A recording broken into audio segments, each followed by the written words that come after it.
যত তাড়াতাড়ি সম্ভব করা উচিত, এটা সিএস কথা বলে নেবে ওনাদের। দায়িত্ব নেই, একটা মেকানিজম তৈরি করতে বলেছি চিফ সেক্রেটারি হেলথ সেক্রেটারিকে, তারা কাজটা ত্বরান্বিত করতে পারে। শুধু একজনের হাতে ছেড়ে রাখলে তার আরো অন্যান্য কাজ আছে, টাইম লাগতে পারে। অনেকটা কাজ শুরু হয়ে গেছে, কিছুটা কাজ হয়েছে, কিন্তু আপনারা দেখতেই পাচ্ছেন চারিদিকে বন্যাক্রান্ত লোকে, এবং বন্যার ত্রাণেও কাজ করতে হচ্ছে সবাইকে। ছাত্রছাত্রীরা ট্যাব বা মোবাইল কেনার জন্য 10,000 টাকা কবে দেওয়া হবে, তোমরা কিন্তু সকলেই চিন্তিত রয়েছো।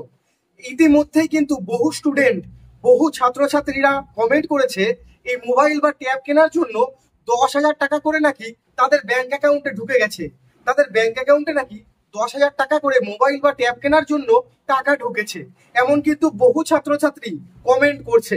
বিভিন্ন জেলা থেকে, পূর্ব বর্ধমান, পূর্ব মেদিনীপুর, কন্টাই, বিভিন্ন জেলা থেকে, যেরকম ধরো হুগলি, পূর্ব মেদিনীপুর, পশ্চিম মেদিনীপুর, খানাকুল, কন্টাই, মেদিনীপুর, রাজবঙ্গ, পুরুলিয়া, বিভিন্ন জায়গা থেকে, দক্ষিণ চব্বিশ পরগনা থেকে অনেকে কমেন্ট করছে।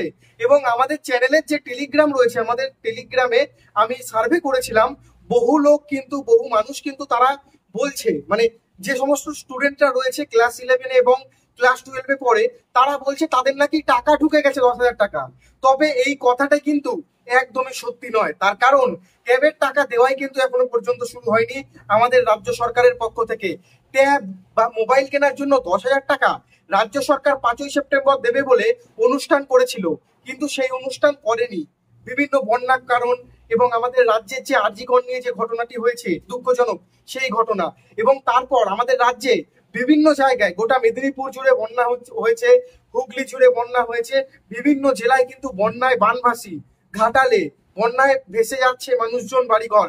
তো এই সমস্ত জায়গায় দাঁড়িয়ে আমাদের রাজ্যের অনেকগুলো প্রকল্প চলে, যেরকম লক্ষ্মীর ভান্ডার আছে, সবুজ সাথী সাইকেল রয়েছে, কন্যাশ্রী রয়েছে, মেধাশ্রী রয়েছে, তরুণের স্বপ্ন প্রকল্পও কিন্তু তার মধ্যে একটি প্রকল্প, এবং আবাস যোজনার বাড়ি। আমাদের রাজ্যের মুখ্যমন্ত্রী প্রথমে কিন্তু লক্ষ্মীর ভান্ডার, আবাস যোজনার বাড়ি, এই সমস্ত প্রকল্পের টাকা আগে ছাড়ছে। তার থেকেও বড় কথা, হাতে আর মাত্র 10 দিন বাকি দুর্গাপুজো শুরু হতে। সেই কারণে দুর্গাপুজোর জন্য প্রত্যেকটি ক্লাবকে 85,000 টাকা করে দিচ্ছে, মানে 85,000 টাকা করে দিচ্ছে আমাদের রাজ্য সরকার। সেই টাকা দেওয়া শুরু হয়ে গেছে প্রত্যেকটি ক্লাবে। আমাদের এখানে, আমরা যেখানে থাকি, কলকাতা, উত্তর চব্বিশ পরগনা, দক্ষিণ চব্বিশ পরগনা, হুগলি, এই সমস্ত জায়গায় কিন্তু টাকা দেওয়া শুরু হয়ে গেছে দুর্গাপুজোর জন্য। তবে ট্যাবের টাকা কিন্তু এখনো পর্যন্ত রাজ্য সরকার ছাড়েনি, যেমনটা মনে করা হচ্ছে নভেম্বর মাসে, অর্থাৎ আগের বছরও কিন্তু নভেম্বরে শুরু করেছিল, মানে শিশু দিবসের সেই দিন নভেম্বর মাসে একটা অনুষ্ঠান করেছিল, অনুষ্ঠান করে প্রত্যেকের অ্যাকাউন্টে 10,000 টাকা করে ঢুকেছিল। এবার এর মধ্যেও বলে রাখি বন্ধুরা, এর মধ্যেও কিন্তু কিছু চিটিংবাজ ইউটিউবার রয়েছে, একদম বাচ্চা ছেলে, দেখেই মনে হয় মাধ্যমিক বা উচ্চ মাধ্যমিক পাস করে বেরিয়েছে।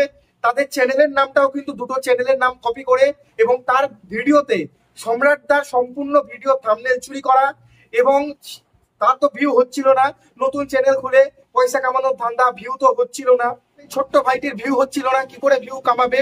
আমার মানে ক্যালকাটা টাইম, প্রীতম বায়োলজি, শুভ ক্লাসেস, এই 3টে চ্যানেলকে টার্গেট করে বিভিন্ন রকমের উল্টো পাল্টা ভিডিও বানাচ্ছি। ট্যাবের কথা, ট্যাব কবে দেবে সেই কথা না বলে, কে কি করেছে, কে ভিডিওতে কি দেখাচ্ছে, সেই সব নিয়ে আলোচনা করছে। কার কথা আমি বলছি সে নিশ্চয়ই বুঝে গেছে, সাবধান করে দিলাম।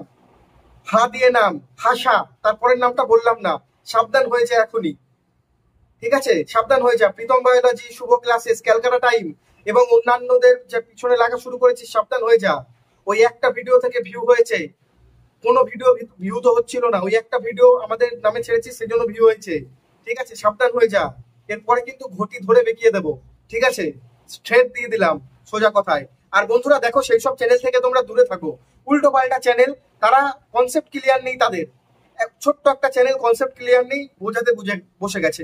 দেখো, ট্যাবের টাকা সকল যখন পাবে, তোমরাও কিন্তু তখনই পাবে ট্যাবের টাকা। এবং আরো একটি কথা, এখনো হাতে অনেক দিন টাইম আছে।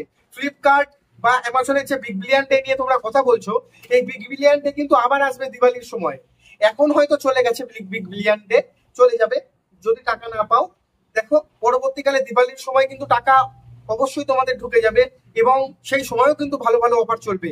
এবং আমাদের বাংলার যে সমস্ত টেক চ্যানেল রয়েছে, যারা কোন মোবাইলটি বেস্ট, এই মোবাইলটি বেস্ট না এই মোবাইলটি বেস্ট, এই নিয়ে ভিডিও বানায়, সেরকম দেখে একটা ভালো মোবাইল কিনে নাও তোমরা, ঠিক আছে, এখন অনেকদিন সময় আছে, তোমরা ওইসব ভিডিও থেকে দূরে থাকো। আর ট্যাবের টাকা সকলকে যখন দেওয়া হবে তোমাদের অ্যাকাউন্টে অবশ্যই ঢুকবে, আর সকলে ট্যাবের টাকা পাবে। এই প্রকল্প কিন্তু বন্ধ হয়নি, টাকা হতে পারে একটু দেরি করে দেওয়া হবে। তোমরা এই সমস্ত রিলেটেড কোনো টেনশন মাথায় রেখো না, ঠিক তোমরা টাকা পেয়ে যাবে। দুর্গাপুজোয় আনন্দ করো, ভালো করে আনন্দ করো, পড়াশোনা করো। ক্লাস 11-এর যে একাদশ শ্রেণী সেমিস্টারের রেজাল্ট দুর্গাপুজোর পর বেরিয়ে যাবে। উচ্চ মাধ্যমিক যারা রয়েছে ভালো করে তোমরা পড়াশোনা করো। সকলকে দুর্গাপুজোর অনেক অনেক শুভেচ্ছা এবং অনেক অভিনন্দন রইল। তোমরা টেনশন করো না, ভালো মতো পড়াশোনা করো। তোমরা এবং তোমাদের পরিবার সকলে ভালো থাকুক এই পুজোয়। সকলকে অনেক অনেক শুভেচ্ছা। আমি তন্ময় আপনাদের সাথে ক্যালকাটা টাইমে। বন্ধুরা, ভিডিওটি ভালো লাগলে শেয়ার করো এবং সাবস্ক্রাইব